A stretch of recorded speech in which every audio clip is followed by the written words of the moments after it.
Ang batang makulit. Ayan, nag-iinarte.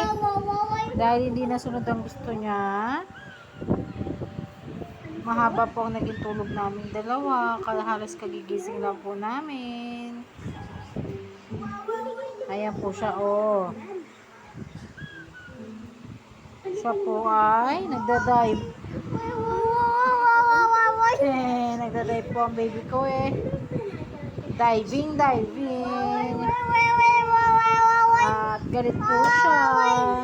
Kinukuha niya po ang tumbler ng lola niya. O, dali na. Sit properly.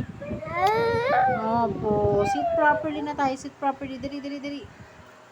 Sit properly. Mahuhulog yung ulo mo.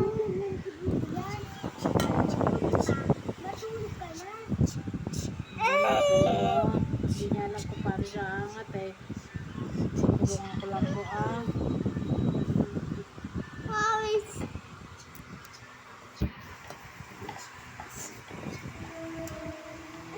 Ay, naku, bata ka. Tumayo ka nga, umupo ka na maayos. Sit down properly. Sit down. Dali na. Aray ko. Ano ba yung sit down properly na? Sit down properly. Yay! Very good job yan. Opo, nagloloko pa rin siya, oh. Maya, okay na yan, batang yan.